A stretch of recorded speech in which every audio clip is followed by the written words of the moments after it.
మినిట్స్లో వేడివేడి అన్నంలోకి ఎల్లిపాయ కారం రెడీ చేసుకుందాం. రెడీ. హాయ్ అండి.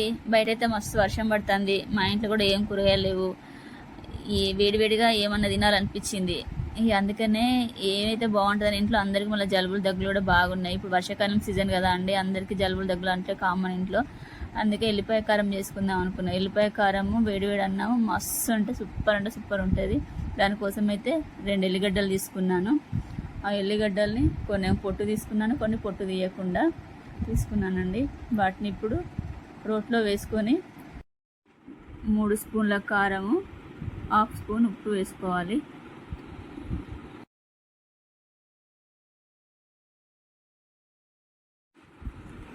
ఇప్పుడు వీటిని కచ్చపచ్చగా దంచుకోవాలండి. వీటిలో ఒక్క చుక్క కూడా వాటర్ యాడ్ చేయకూడదు. వాటితోనే ఆల్రెడీ మెత్తగా అయిపోతుంది. చూడండి ఎలా దంచుకుంటున్నా అలా దంచేసుకోవాలి. మరీ మెత్తగా అవసరం లేదు, కొంచెం కచ్చపచ్చగా ఉంటే సరిపోతుంది.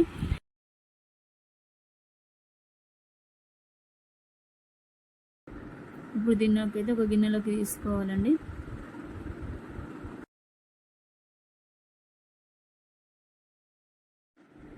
ఇప్పుడైతే స్టవ్ వెలిగించి ఒక గంజిని అయితే పెట్టుకుంటాను.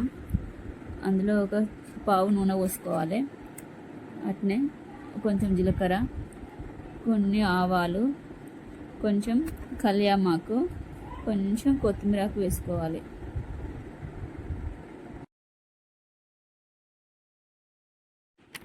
ఇప్పుడు అందులోకి కొంచెం లైట్గా పసుపు వేసుకోవాలి.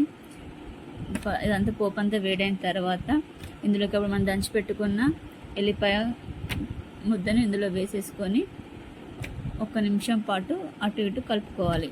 అలా వేడి చేయడం వల్ల అందులో ఉన్న ఎల్లిపాయ కొంచెం వేడైపోయి సూపర్ టేస్ట్ ఉంటుంది. చూసారు కదండి ఎంత బాగుందో.